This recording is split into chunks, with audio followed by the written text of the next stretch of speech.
Jai Hind, Namaste, and good afternoon to all our viewers across the globe.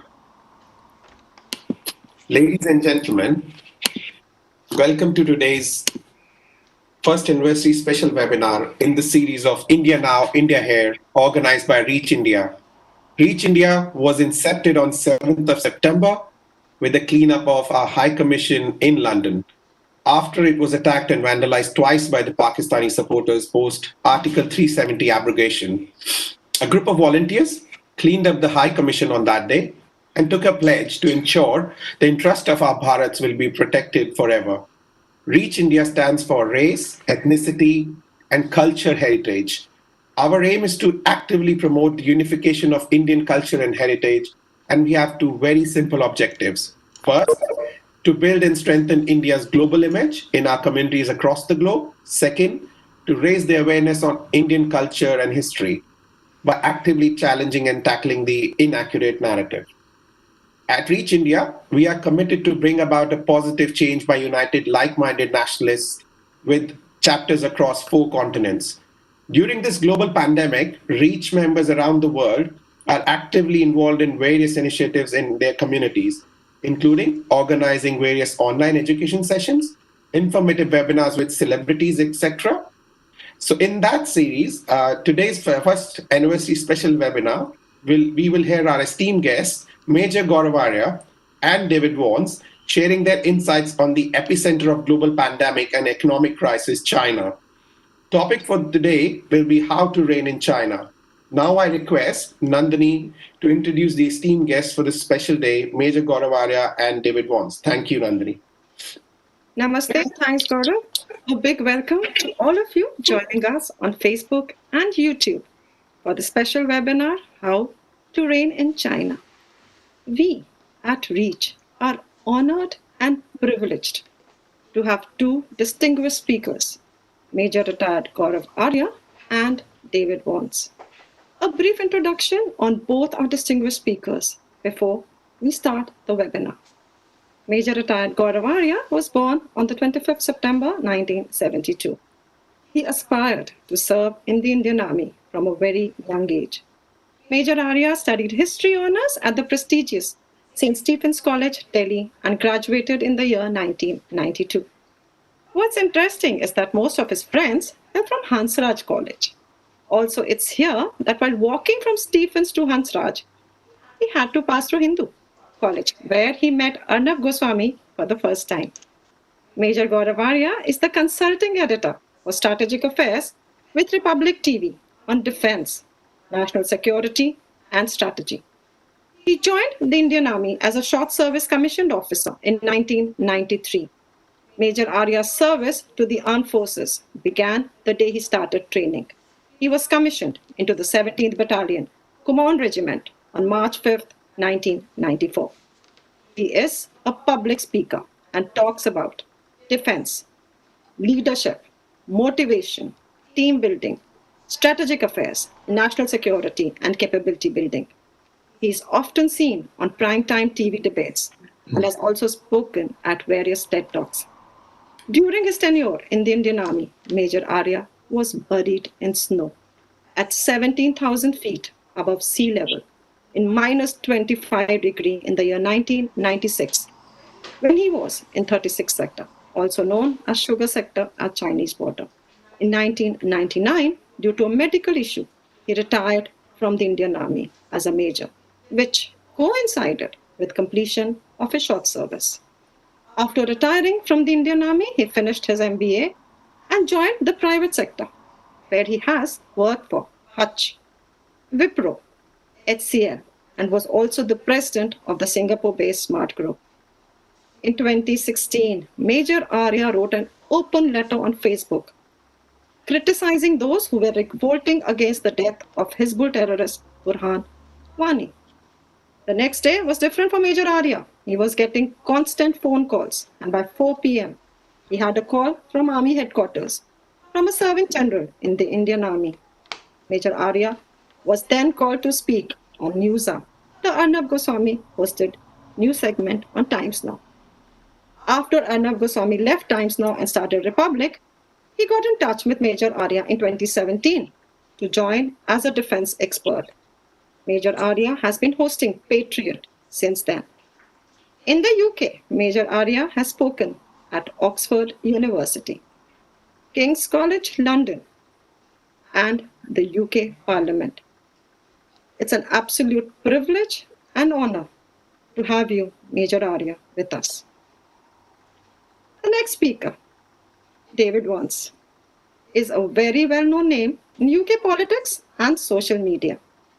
He is known for his blunt and honest statements. David Vance is a British unionist politician, radio broadcaster, and author.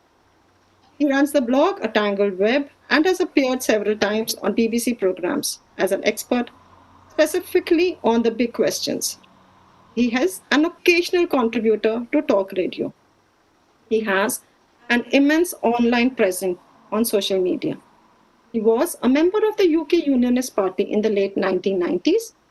He was elected as the party's deputy leader in 1999, serving until 2001. David Vance stood as a candidate for the traditional Unionist Voice Party in the 2010 East Belfast by-election. He left the TUV in 2011. David is a strong believer in using the social media to hit hard the message, and he does it really well. He is a political commentator, founder of AltNewsMedia, author, and has appeared on many major UK political programs, and has spoken in the EU and the UN.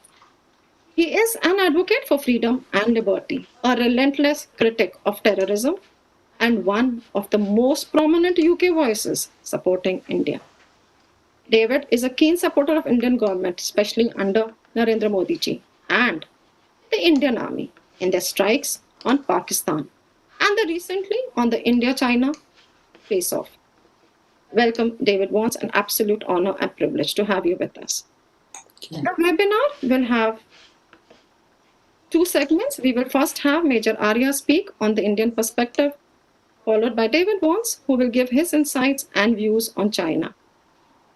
Subsequently, would request all people watching us on YouTube and Facebook to post their questions that they would like us to ask to Major GAURAV ARYA and to David Vance. Over to you, Major Arya and David Vance, to start the webinar. Namaste and thank you. Jai Hind, friends. I thank Reach India for inviting me and putting me on the same platform as David, whom I immensely admire. Thank you very much for that. And I'm going to say a few things which may not go down well with many Indians, but I feel that it's high time we started telling the truth, because we can only improve and get our direction right when we start telling the truth. And the truth is that I do not have so many complaints with China as I have with India. China will behave like China. China has always behaved like China. We are not behaving like India. So if China thinks it's an economic superpower, China is using its money to become a military superpower, buy alliances across the world. And look at what India is doing.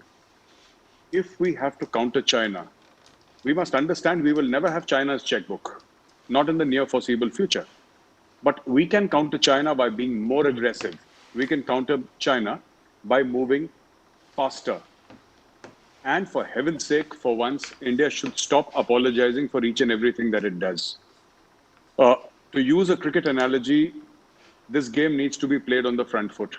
It cannot be played on the back foot.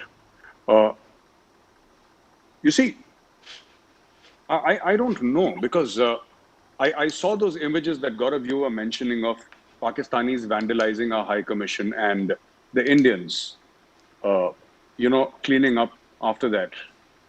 And those images touched me, but they also made me angry. And had I been in any sort of position of power,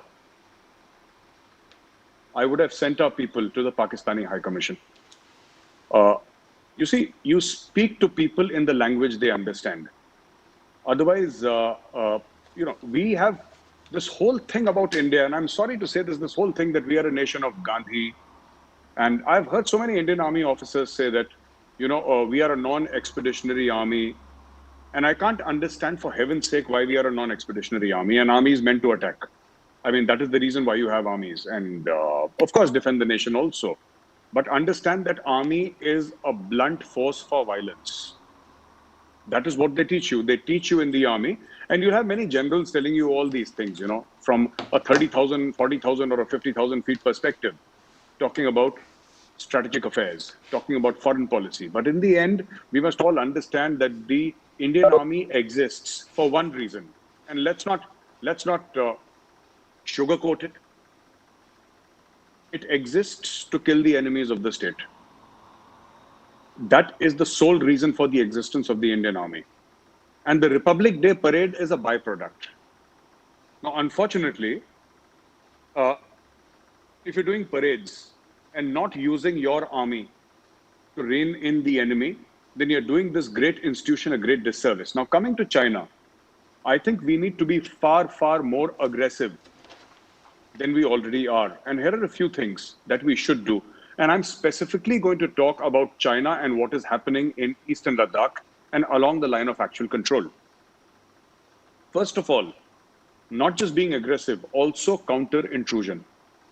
So if we feel that the Chinese want to come inside India and we are stopping them at the line of actual control, we should actually go inside China and grab territory. Because if you do that, then you are negotiating from a position of strength. Never negotiate from a position of weakness. I often say this, and I've said it to the government, and I don't blame them for thinking that I'm a little bit crazy, but the fact of the matter is that once Prime Minister Modi is talking to another head of state, when he is talking to another head of state of another country who may not be so friendly, then the other head of state should know that somewhere in the waters, deep down in the seas, there is INS Arihant. They must know. And to take a leaf out of Ramayana, this is something that I like to quote, and I will translate it for David. It says, Bhai bin hoy na preet. Bhai bin hoy na preet means there is no friendship without fear. And when I say friendship, I don't mean friendship between people, I mean between nations. So if China says that India and China are great friends, no, we are not great friends. You're killing our soldiers. And somewhere in India, some people, not all of them, some people say that no, we're doing almost $100 billion worth of trade. And maybe we should not anger China. Now, if you start, and this is my firm belief, and I can back it up with logic, data, and facts. If you start hammering the Chinese, they'll be far more friendlier to you. They'll be nice if you hammer the Chinese. And our problem is that whenever we hit out at the Chinese, we do so in retaliation. And this must stop. When the Chinese army is enjoying beer on a nice Sunday, sitting outside, then you go and hammer the Chinese army, right?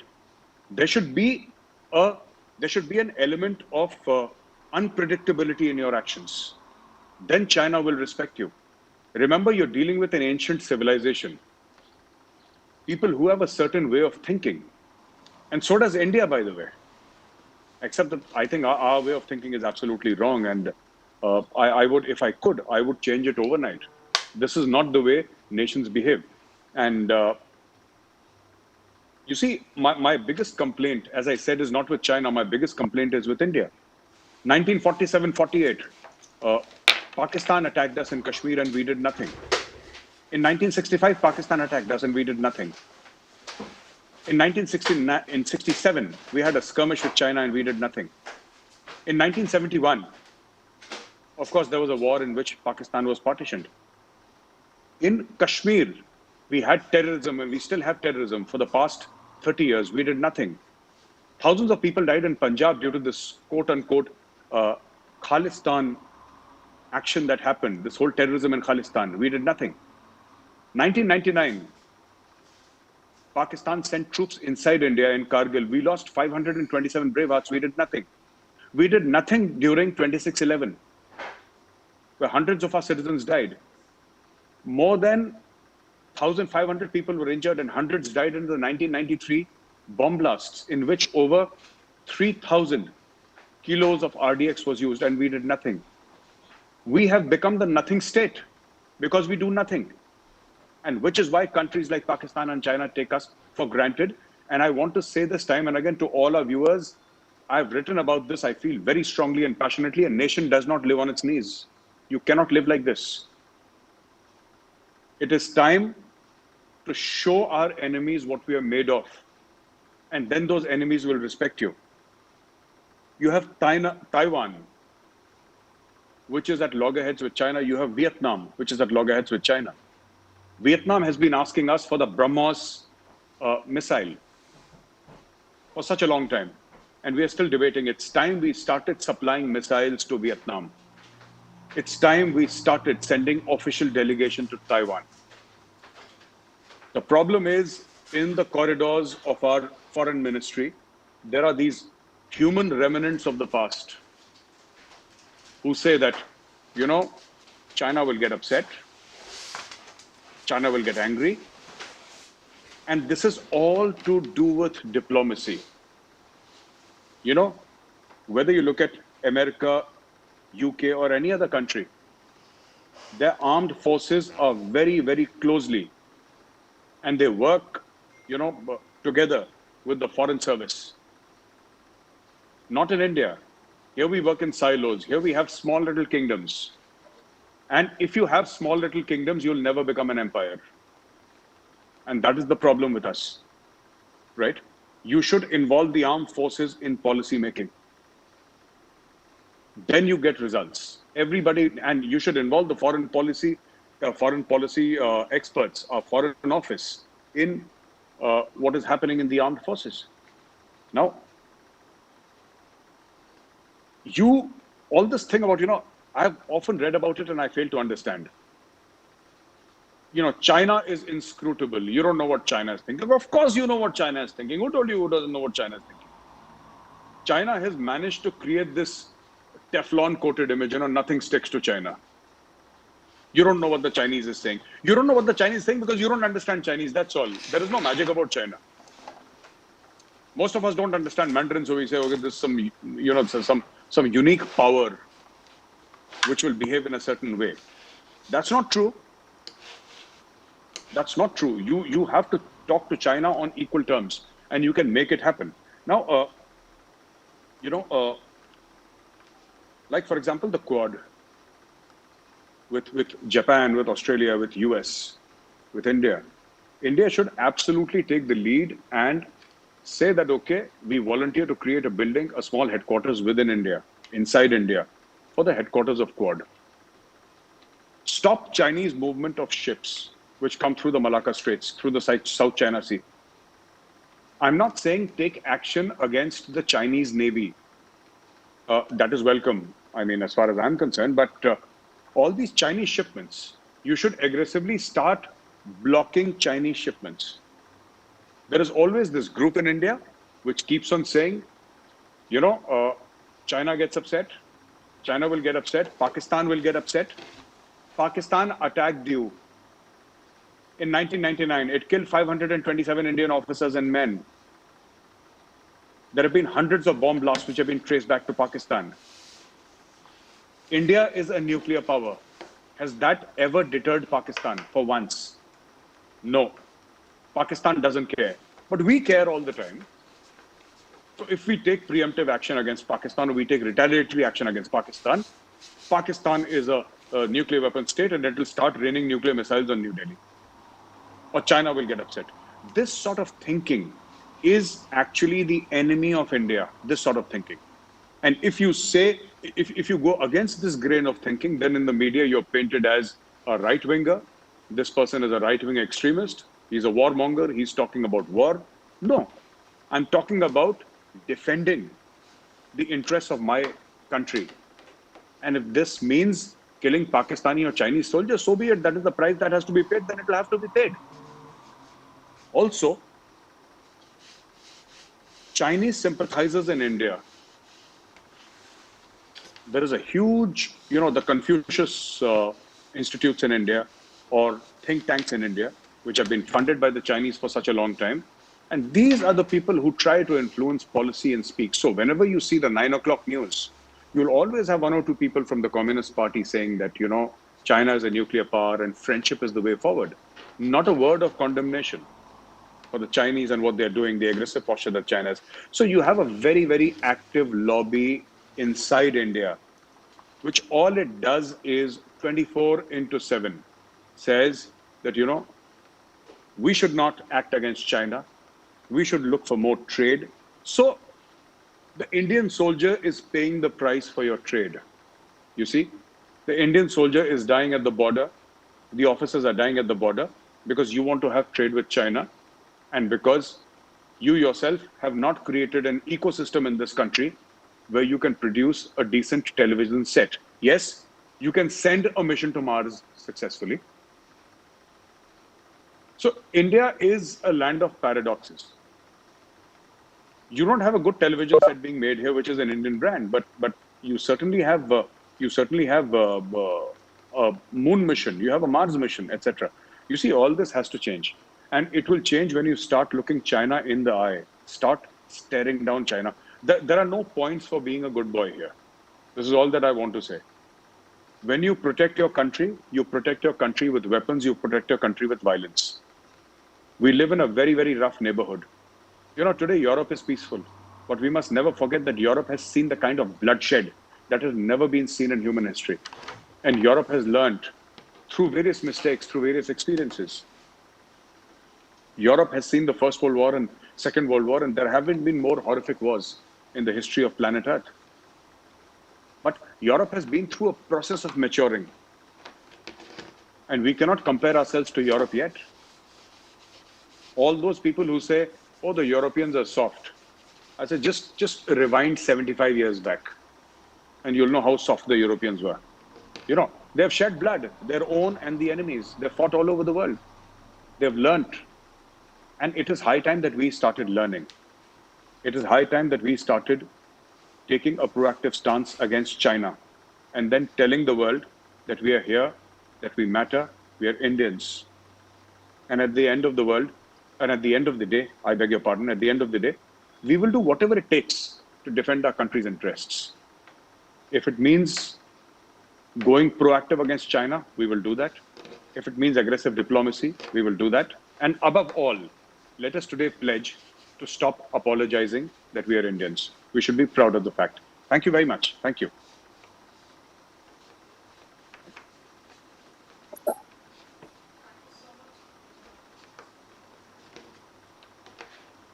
Thank you so much, Major Arya. Very inspiring, very motivating. I will now request David Vance to please give us his insight and his views on the same topic, how to reign in China. Over to you, David. Thanks. Okay, thank you very much. And first of all, can I say a big thank you to Reach India for the team for having me with you this afternoon. And thank you, everybody who's watching. I really appreciate the opportunity to be here and to speak with you. Also, can I say, I've listened to Major GAURAV, a big fan of his, and what I've just heard in the last 15 minutes explains to me exactly why I so admire his work. Can I say, before I start, I endorse everything that I've just heard, and it's very good advice for India to follow what's been said by the Major. You've got to be on the foot front, the front foot. You've got to go aggressive. But when it comes to China, I wanted to share my thoughts with you on China. So I hope you'll stick with me as I go through this, because I've looked at the issue kind of globally, and hopefully you'll find it interesting. When the Soviet Union was dissolved in 1991, some people thought that communism had been consigned to history. Now, that was a huge mistake, because in the 30 years since then, we've seen the global rise of a much greater communist enemy, an enemy of all democracies, and of course I mean the Chinese Communist Party. So let me start off by telling you how I see the CCP.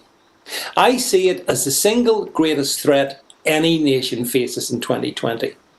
It's a geopolitical predator. It's an existential menace. And to be honest, it's been at war with us for a long time. It's just we haven't woken up and started to fight back. We need to do that. Now, what China has done is, and it's quite clever, it's taken communism and combined it with this kind of hybrid form of capitalism. And that's powered the economic engine that's propelled the Chinese to a position where they seek to rival the United States as a global superpower. But, you know, the United States, and it's not perfect, but on the whole, it's a benign superpower. China is the exact opposite.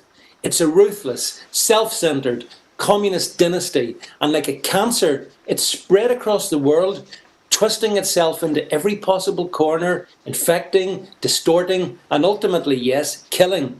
So, what are we going to do about it? Well, before I get to that, let me explain to you why we do need to be so deeply worried about China and why events like this are so important. You see, China seeks to gain a global hegemony using every possible weapon that it has. And that's just not military. It can be cultural, it can be economic, it can be diplomatic, and of course, yes, it can be military as well. China is interested in China. Couldn't care less about any other nation or any other people. It seeks to dominate, to manipulate, to control, and to impose its values on us. It contorts democracies through all sorts of manipulations. And as the Major said, if you engage with the Chinese, and if you're foolish enough to think they are your friend, then you are a fool. China's very clever. It spent many decades taking money from the Western nations and using that to then gain control of them. We actually fund our own enslavement. Now, how has this been achieved? Well, obviously, globalism has been a major factor here. You know, the liberal West was quite prepared to outsource third-party manufacturing to the Chinese labour market, and the trade-off was we got very cheap products in exchange for fueling Chinese economic growth. By the way, the products were often absolute rubbish, but hey, they were cheap. In 2001, China was admitted to the World Trade Organization, as some of you may know. Now, I think that was a very foolish move. And of course, those behind it thought that by letting China in, that would help normalize China and move it towards more Western economic ideals. It didn't. China still engages in mercantile piracy and IP theft on a grand scale.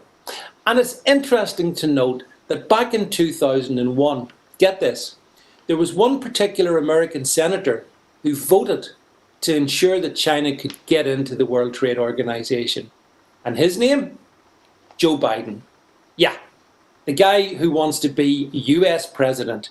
He was, back in 2001, all the way behind China. And folks, he still is. And so as we went through the 2000s and then into the decade we've just left, the Chinese dragon roared with unbelievable economic growth. It was the West that provided the money for this. And the Chinese Communist Party couldn't have been happier with its growing global power. And it wasn't just the World Trade Organization that the Chinese have manipulated. It's been a member of the UN, again, since 1945, since its inception. And it's used the UN presence to increasingly dominate organizations like the World Health Organization. And haven't we all learned about the deadly consequences of that in 2020? But I'll get to COVID-19 in a minute and the CCP and the global meltdown. I'll tackle that in a sec. The way I see it, China seeks to change the face of this world to make it more acceptable to China. And it seeks to do so without traditional war. Yes, it is flexing its military muscle with India. Yes, it is predatory with Taiwan in the South Seas. All of that. But from my perspective, the greatest threats from China are the invisible ones. It's what you don't see that you have to worry about the most. Now, if a country upsets China these days, what could happen is it could suddenly find all economic access to lucrative Chinese markets shut down. This happened to Canada in 2018 when it dared arrest a Huawei executive. When South Korea responded to North Korean belligerence in 2017, what did China do? It stopped tourism to South Korea, throttling the South Korean economy. In 2019, in the United States, the general manager of the Houston Rockets, what a great name, the Houston Rockets basketball team, he voiced his support for the Hong Kong demonstrators. China instantly stopped the Houston Rockets broadcasting to all their fans in China. And shortly afterwards, the US Basketball Association issued a grovelling apology to China. This is how China can go to war. It's invisible, but it's successful. The most successful Chinese warfare, in my view at the moment, is being conducted under that which is called the Belt and Road Initiative. Oh yeah, people say this is it's an entirely innocent trade initiative, everybody wins. Not true. The BRI is China using economic power to buy up other countries, to colonize their resources, to extract their resources, to place them in its debt in perpetuity, and to manipulate them for Chinese political advantage. I mean, it's hollowing out Africa for its own gain. It's bought the pathetic failed terrorist state of Pakistan. And if you listen carefully, the Chinese make it clear what their aim is. In 2015, the retired PLA Major Liang stated that the BRI had one aim, achieving dominance over the United States. That's what he said. They want to replace the currency with the US dollar, the dollar with their currency. It wants a globalist order that it controls. Now, let's take a few seconds to talk about the Chinese Communist Party itself, because I think this is interesting. Next year, it will be 100 years old. It started with a handful of members back in 1921. It's now got 90 million official members, and it's got 2 million military personnel.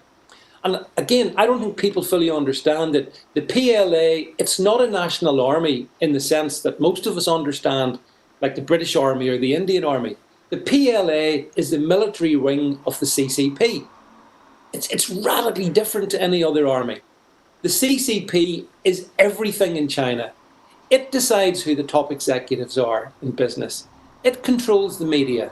It controls everything. Xi Jinping quoted Mao when he said, and quote, this is the quote, government, military, society, schools, north, south, east, west. The party rules everything. That's what we're dealing with. Too many in the West dismiss the CCP and pretend China's just a normal country. It's not. There's nothing normal about it. And guess it exports its evils around the world. Here in the UK, from where I'm speaking to you, we've got, for example, 30 Confucius Institutes operating in pretty much all our major prestigious universities. Now, this has been hailed as a wonderful thing, but truthfully, they are just proponents of Chinese soft power.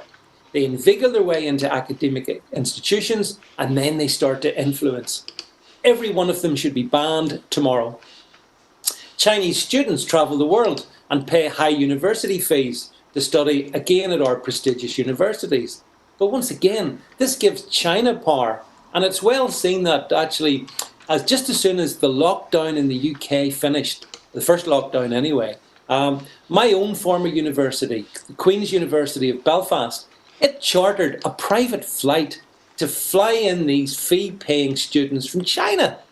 Even as the Uyghur Muslims languished in de facto concentration camps, our universities were importing the Chinese.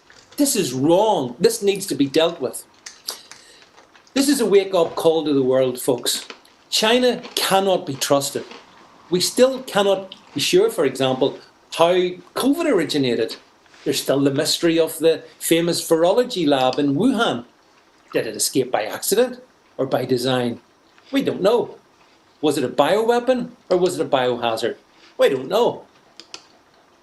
We can be pretty sure that it wasn't people eating bats in a wet market, as I think that's a Chinese cover story. And 9 months on, after this COVID plague emerged, most of our economies are in deep trouble. Certainly ours in the UK is, and many others around the world. millions of people have lost their jobs, and many thousands have lost, hundreds of thousands have lost their lives. Businesses crippled. And yet, China carries full culpability for coronavirus. We see an emerging new world order, which seems to be directed by the United Nations and the World Health Organizations, emerging in the aftermath of this COVID plague. And only one country has shown economic growth this year in the last 3 months. And can you guess which country that is? Yeah, China. Yeah. When people around the world are hiding behind masks and watching loved ones die, there was a massive, did you see it? There was a pool party in Wuhan. Actually, a party there about a month ago.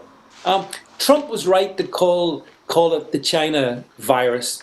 And we mustn't ever let the Chinese divide us and divert that central truth. It started in Wuhan. They are responsible. We should be demanding reparations from China. So finally, before I finish, what to do to address the point of this? How can we rein China in? Well, there's lots of things. First of all, we must sincerely hope that President Trump prevails in November. The Chinese fear him. He recognises that China is an enemy, and his re-election is something they don't want to say. So let's hope Trump gets back in. In India, in Prime Minister Modi, and in those like the Major who's spoken here today, we have leaders who recognise that China is an enemy. It's not a good friend. Now, I believe, and this is one of the things that I'm most proud of, that from speaking to my Indian friends, I believe India has got the military muscle and desire to fend off Chinese incursions. And I believe, therefore, that India has the better military motivations as regards China. And that gives me huge reassurance. And it's just a pity that other countries around the world wouldn't similarly respond in this way. But we do see in Australia stirrings against China. The Hong Kong people are not going down quietly. Taiwan stands strong. China is not going to have it all its own way.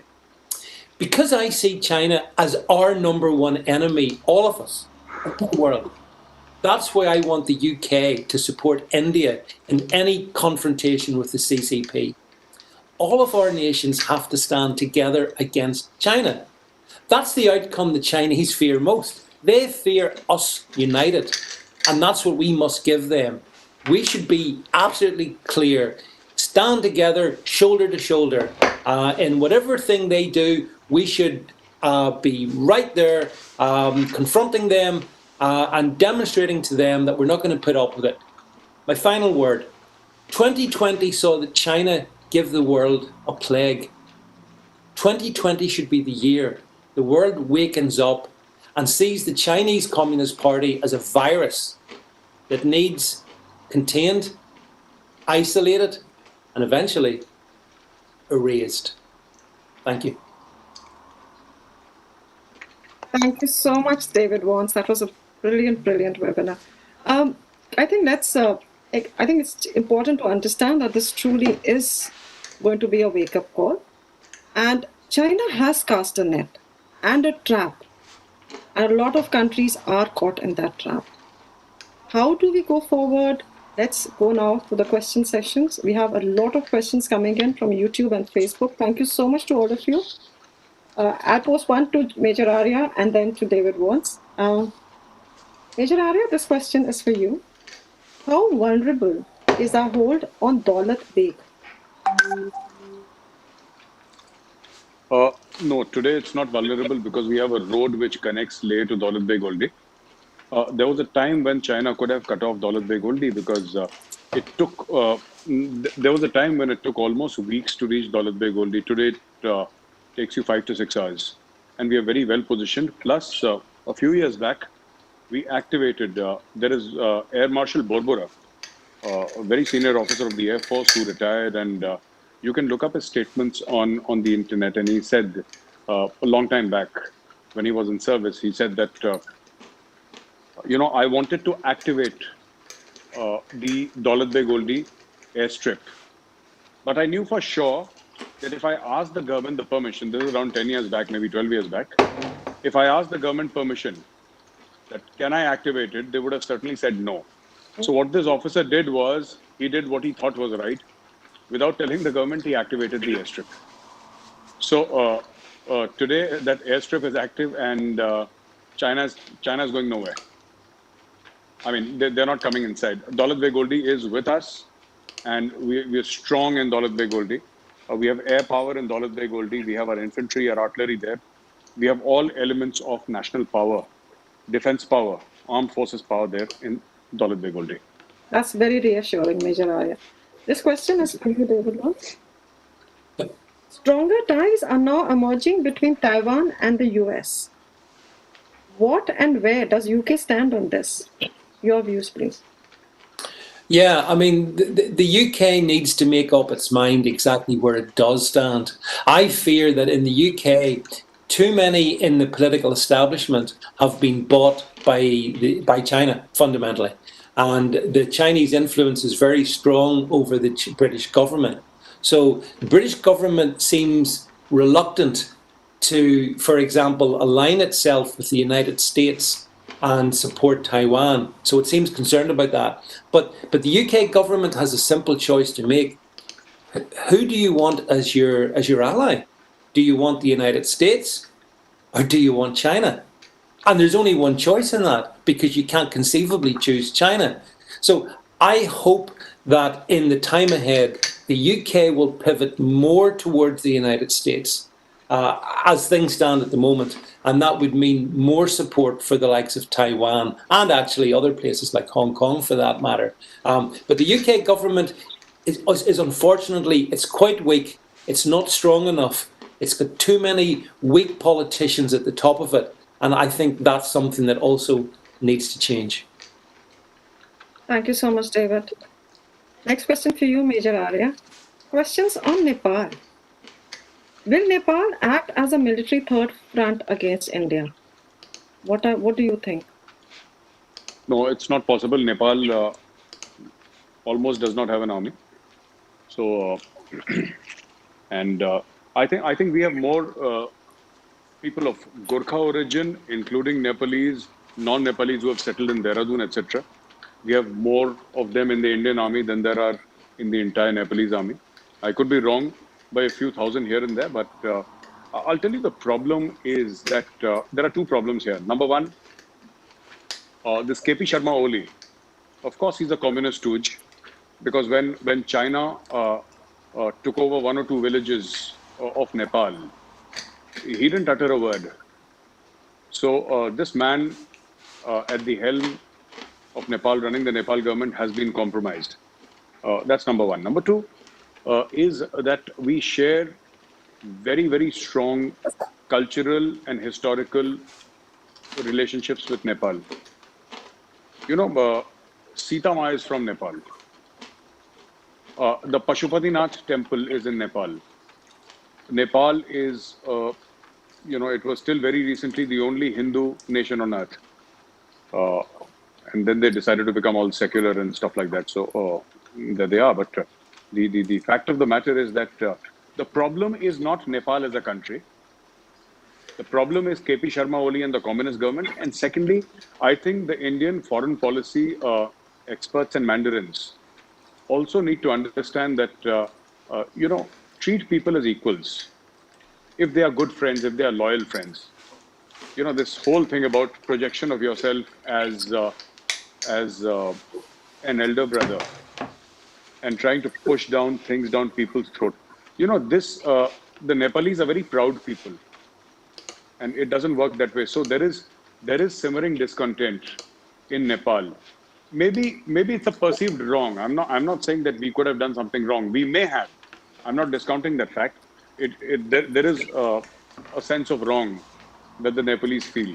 And the idea is to get this very, very important relationship back on track. And I think KP Sharma Oli will have to go. And then we can get it back on track. Thank you, Major Arya. This question is for you, David. We have seen the UK government going all out to support Hong Kong. Why is the same support not going out to Tibet? Well, I suppose there's a couple of things there to be said. First of all, there is an obvious historical connection between UK and Hong Kong. So that kind of does put it into a sort of context. So I think, the UK did hand over Hong Kong to the Chinese, which I regret, but we did.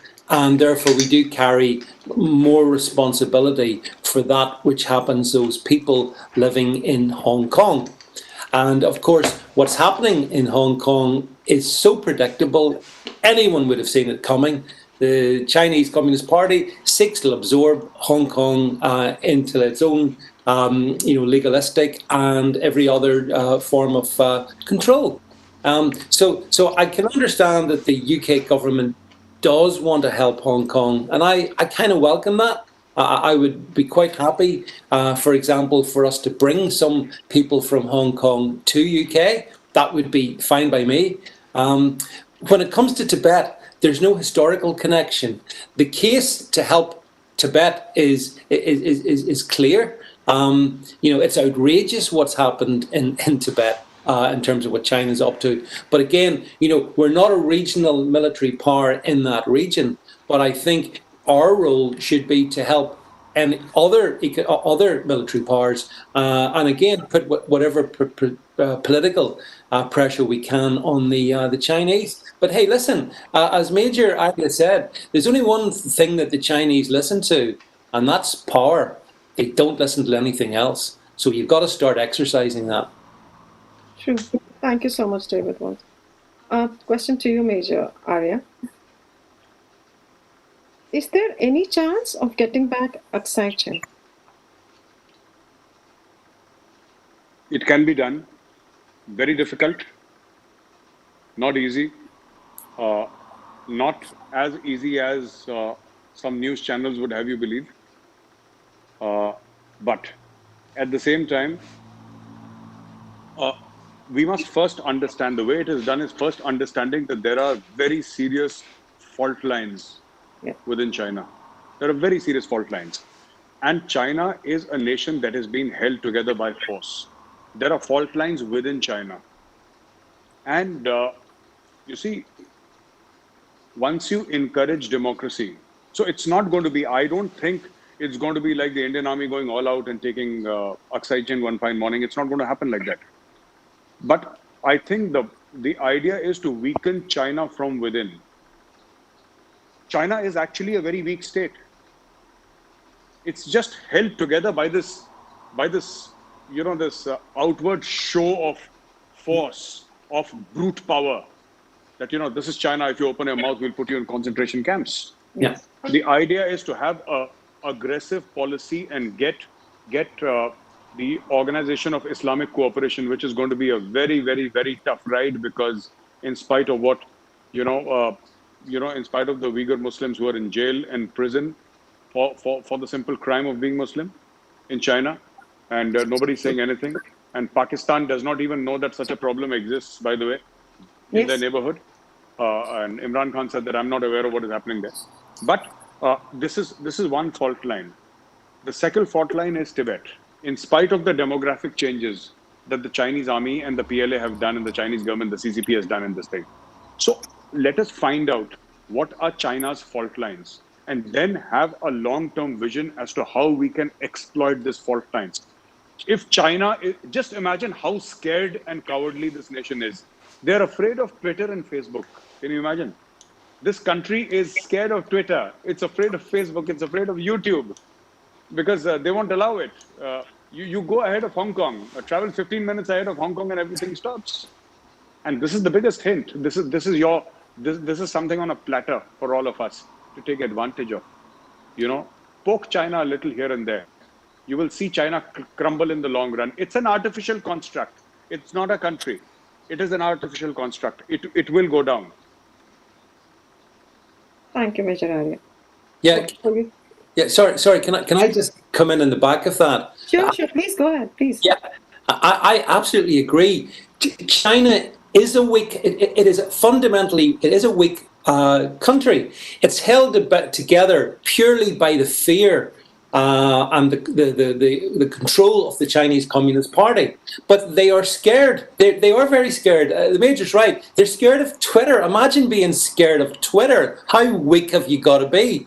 And there are fault lines within that country because it is an ancient civilization, and the communists, have mucked it about over the last 100 years. But you don't undo thousands of years of civilization. So there are fault lines that should be assiduously explored and manipulated and used to do the most important thing, and that is to free China from those who control China. So just to add to what you were saying, Major Arya, I agree with you. Thank you so much, David. Thank you. This one is for you, David. China's data gathering is a wake-up call. India and the US are doing a lot. And recently, Sir Ian Duncan Smith said that TikTok and Huawei should be ejected from Britain. Yeah. China, however, has made deep inroads into the UK. Yeah. How will UK government address it? This is a serious issue.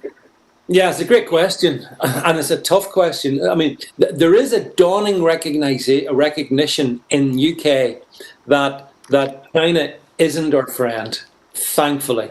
So there are voices saying, as you've just pointed out, Sir Ian Duncan Smith, that should we really be should TikTok be allowed in the UK?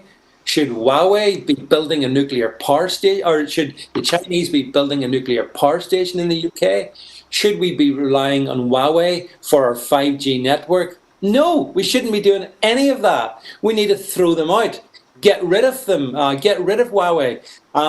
The challenge for us is, as a country, the Chinese over the last 20, 30 years have bought so many influential civil servants, people in high places. And those people in high places give reassurances. They will say to government, yeah, look, let's use Huawei. There's nothing to fear. But of course, there's everything to fear. So I think the UK is yet again, we're at a point where we're recognizing that these structures like Huawei, like TikTok, these are ultimately all the way linked back to Beijing. And what we need to do is extract them from our country. Thanks, David. This one's for you, Major Arya. Why is Arjun, MBT, MK Vane not being included in numbers under Atmanirbhar Bharat? There are various problems with the Arjun tank. Number one is it's a very, very heavy tank. And during the time when I was there in the army, the conversation always hovered around the fact that for a 60-ton tank, most of the bridges are class 40 or class 50, which means they can take up to 40 or 50 tons. They cannot take a 60-ton load. So those bridges would have to be done up, and I think they have done it. Also, inter-theatre movement. The railway gauge, the movement on railway tracks is another problem. Third is that, Arjun is not 100% indigenous. Okay. You're importing a lot of stuff that goes inside Arjun. And fourth, not just Arjun. India has been unable to make, the British Army has a rifle called the SR-80 or something like that, if I remember correctly. And the British call it the civil servant. They call it the civil servant because it won't work and you can't fire it.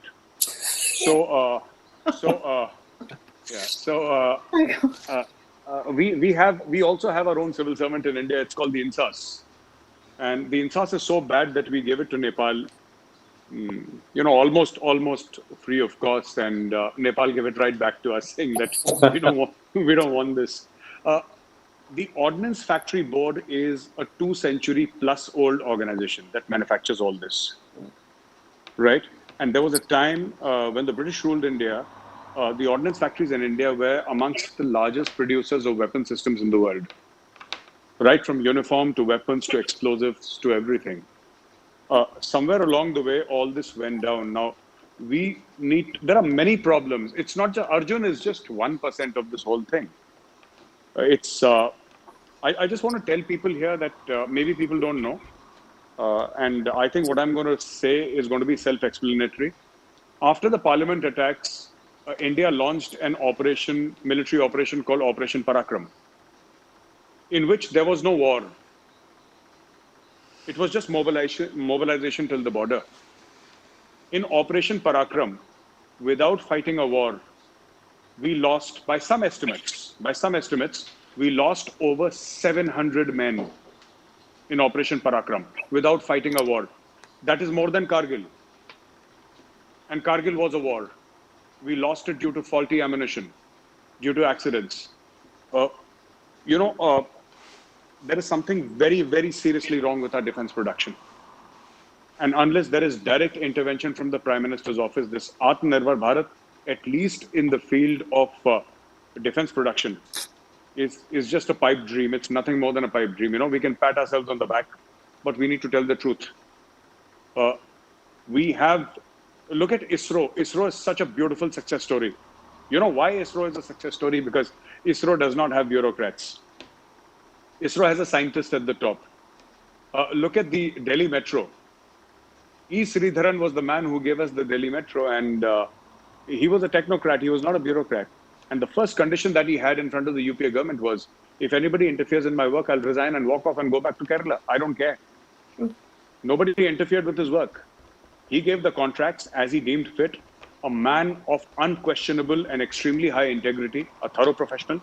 He gave you world-class metro systems which are being replicated in most of the Indian cities today. So, people build institutions. I just want to end this answer by saying that when the British ruled India, there were almost 25 to 30 crore Indians, right? Let's say something like, 300 million odd Indians, maybe 250, 300 million Indians. And there were less than 100,000 Britishers. And one of the reasons why the Britishers were able to rule was that Britishers were past masters of making top-class institutions. They knew how to create institutions.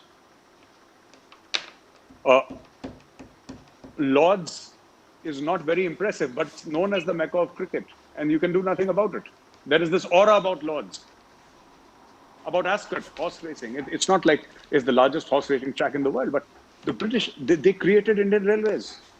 They created the IAS, they created the IPS, they created the Indian Army. They created everything. If you see, for the past 72 years after independence, what have we created? We have very few success stories. So while the colonial experience with the British was extremely bad and it was exploitative, but at the end, the British, whether they did it for their own reasons, for their own benefit or ours, is besides the point. The point is that the British ruled half the earth, or more than half the earth, because they knew how to create and run institutions. The Britishers were past masters of making. Thanks, Major Arya. This one is for you, David. Last two questions now, one for David and one for Major Arya. What is worrying is the trap that China has set out, the death trap, you called it, with the small countries that they are controlling. Pakistan is one of them. But there is a constant abuse happening of the Uyghurs in China. Pakistan doesn't even acknowledge that happens. Why does UK prefer to remain silent and not take up this issue seriously? Well, that's a great question. And I suppose that one of the things that people, some of whom on the stream may not understand, is that in UK we have a significant Pakistani community, and it's a very influential community at political level and particularly at political level. And so the UK government is kind of scared of the fairly small but very vocal, Pakistani community. So, as we said at the beginning of this, they turned up outside the High Commission last year. There was no more than maybe 100 of them. They caused all kinds of damage. I mean, they should have been swept off the streets. But the British government is scared to do that. So if the British government's scared of the Pakistani community in the UK, then they're not going to do much about, for example, the Uyghur Muslims and their treatment in China. They're not going to do much, actually, for that matter, against Pakistan. I've consistently pointed out that Pakistan is a failed state. It needs to be broken up. It needs to be dismantled. It's negative influence in the world, and it's a negative influence here in the UK. But the joke is that our British government is intimidated by this British Pakistani community, and because of that, they stay quiet. And I think that brings shame on us as a country. It embarrasses me no end. And that's why I've done my bit to try and speak up, because our government won't. Thank you so much. I hope the government is listening. Major Arya, this one is slightly different from China. I would, before I take the question, I request if I can add to what David said. You see, the UK has its own problems because they're a very vocal minority. Pakistan is a very vocal minority and very aggressive people there, and the British government obviously is scared of. We don't have any Pakistanis in India. Why is India scared? I don't know. We don't have any Pakistanis at all. We don't care whether they vote for us or not. Who cares? But why aren't we doing anything? We ourselves, have we spoken up for the Uyghurs? We have not. It's just a couple of people who feel very deeply about it to keep on doing it. We don't speak up as we should. And if we stop speaking up, then, the Pakistanis in UK were never countered. Had they been countered, they would have kept quiet. Similarly, in India, it's not just that the UK, the United Kingdom is weak, but please understand, and let's be truthful, so is India. There is this whole legion of Pak lovers in India who do stuff. And what do we do about it? We make everything sound so intellectual, in India, that no, this and that. So it gives you that, it gives the cover of intellectualism, and that is how they survive. Anyway, Nandini ji, the question, please. Yeah, just two more questions now to you, Major Arya. Yes. First is slightly diverse, distinct from China. When are we taking back POK? Was the first one. And the second one was that what is the progress by the government of India on General Shekhatkar committee report? These are the two questions, last two questions. I think two questions. So first of all, about POK, I think in 1994 there was a parliament resolution to take back POK, and I think the government is very firm on that. What has complicated this entire issue is significant Chinese investments in Gilgit-Baltistan and Pakistan-occupied Kashmir with respect to the China-Pakistan economic corridor. And of course, there are Chinese jails there in Gilgit-Baltistan, Chinese prisons there, and Chinese workers, and if some sources are to be believed, also the Chinese army. But this is something that will have to be done. I'm not aware of timelines because this is something that only the government would know. But I'm sure somebody is, because they're very serious about this. They're very serious about this. And I don't know whether it takes 5 years or 50 years, but one day we will get Pakistan-occupied Kashmir back and Gilgit-Baltistan back and merge it back with India. That is the intent of this government, which it has never shied away from talking about publicly. That is one. And I'm sorry, I'm going to have to request you to repeat your part 2 of that question, please, if you don't mind. Yeah, the second question was... Sorry, Yes, what is the progress by the government of India on General Shekhatkar committee report? So, which exact part of the Shekhatkar committee report are they talking about? It's a very comprehensive report. It's a very, very big report. So, what exactly are they talking about? Are they talking about reduction of manpower, or are they what are they referring to? Because Shekhatkar committee report also talks about reduction of manpower and streamlining the Indian army. And if that is the question, then I can perhaps try and answer it. Okay. the Shekatkar Committee report actually does not talk about reduction of manpower. It talks about streamlining of the Indian Army, and it talks about making the army more high tech and more streamlined. America has an army that is smaller than the Indian Army, but America fights wars all over the world. And the Indian Army, just the Army, I'm not talking about the Navy and the Air Force, the Indian Army is almost 12.5 million strong. 12.5 million strong, and just for the defense of India, apart from a few minor deployments in Africa and other places under the aegis of the United Nations. But mostly it is an army that defends this nation. So he's talking about getting rid of a lot of flab in the army, making it more streamlined, more lethal. That is one aspect of it, but it's a whole ranging report. And yes, there is work that is going on. It's work, and it'll take time. It'll take a lot of time, because I spoke to General Shekatkar about it, and we had a detailed conversation about it. And there are parts of that report which are not for public consumption. Actually, even I have not read those parts. They are deemed to be confidential, and they're with the government. I have not seen those parts also myself. I was only privy to what General Shekatkar told me, and it's an extremely comprehensive report. So it will take time for the government, to actually action it. But the action has started on the Shekatkar Committee report. Thank you so much, Major Arya. Reach has, as we said, we've started with this 1-year journey where the IHC was attacked, and how we started and how this journey has come. We have had a lot of people who have joined us in this journey. And we have had a lot of elders who have blessed us, guided us, mentored us, motivated us, and inspired us.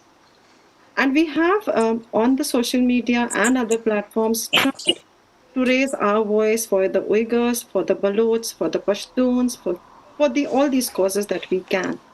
And we have gone from strength to strength. One such person who has been there with us ever since we met at the IHC, and has been there with us, come rain or shine, any of the events that we have done, has been Nilesh Joshi ji. He has been an amazing strength, support. I would like to request Nilesh Joshi ji to propose the opening of 2 new chapters. Over to you, Nilesh ji. And thank you so much for being there with us all through in this journey. Thank you, Nandini. It is a great honor for me to be part of REACH. Now I request Major GAURAV Arya to launch our USA and Australia chapters, please. So please tell me how to go about it, and I'll be happy to do it. I'm sorry. Just Gaurav, a bit of a context. We started to get into the other 2 continents where we're not. We were in Asia and in Europe quite significantly. So US and Australia and the Asia Pacific is where we are launching our 2 new chapters from today. So just if you can say that the chapters are open from today, so that everybody knows. And this has not been formally announced anywhere. So this is the first time everybody will hear from this platform. Okay, the chapters are now open for today. I wish all of you the best of luck. And please continue to serve Mother India like you're doing. Jai Hind. Thank you, Jack. Thank you, And Gaurav. the second thing, Nilesh ji. So the second thing, Nilesh ji, is David. If I may ask you to propose opening of our Reach India website, as I've been talking about creating these digital assets for the nationalist cause, we have launched our Reach India Group website from today, and we want David to declare it open because nobody has seen it. The URL is thereachindia.org. So I would request everybody to just go and log on to the website and just click and use and see the articles and our journey, what we've done so far, which webinars we have conducted. So it's a lot of content, but I ask everybody to please just go and open the website. So David, please, if you can say that to your friend, to the audience. Thank you.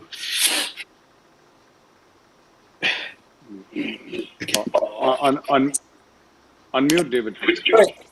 We live in a digital age, and therefore, because it's a digital age, it's so important that Reach India has this central resource. So I'm very pleased to endorse this new platform and to welcome it, and hope everyone makes sure that they bookmark it, put it in your bookmarks. Make sure you follow it, obviously, on Facebook, if you're allowed, on Twitter and on YouTube, and spread the news, because this is a digital world, and this is a really good initiative, and I wish you every success with it. Thank you, David. I appreciate that. Thank you, Gaurav. So with that, I will conclude the session and just give some thanks note before we just round up. So thank you very much to both the speakers. First of all, I think it was quite an eye opener, and in some instances it was almost like, wow. I was shocked to the point where David, you mentioned that China is an artificial construct, which is a very different word. I've never heard that before from you. So it's quite an eye opener. And I think one thing which Gaurav started on was basically stopping apologetic. And I think I just say to every Indian that you need to be real, you need to be proud, and you need to be not act like a donkey who's tied up. You are a horse, so think you are a horse. Yeah. So if a horse is also tied up for 3 to 4 days, he's always thinking that he's a donkey. That's what the problem is. So I think we need to think beyond a donkey analogy and have to be a horse. So that's how I would always ask Indians to behave and act wherever they are. I think the other thing which Gaurav touched upon was there is no friendship without fear, and obviously China being a weak state, as you mentioned, David, they are held by fear. So we just need to be acting at par with how they act. We should not be acting in any other way with them. They only listen to power and the fear. I mean, Gaurav also touched upon the fact that we did nothing for couple of decades now whenever China has attacked us. So I think that strategy has changed, Gaurav, now, isn't it? I would say you would agree with that this current government is definitely taking some good steps forward. So hopefully that should continue. I think then, David, you touched upon the Joe Biden point was quite a bit of a googly. So I wasn't expecting that googly. Another one, David, from you. So that was quite a good point, actually. 2001, since then he's been supporting it. I think we should go all out on social media now after this on this. I don't want to lose that momentum on this, definitely, because we've got USA Hindu group or USA Trump supporters who are already being part of our chapters within US. So we should definitely gonna use that as a word of thought now. The other thing which we are also doing in the group is obviously encouraging the Tibetans based in US as well to take part in these conversations. And Dorji, who's the next to the Dalai Lama, is already in conversations with us. So that's quite good actually for this.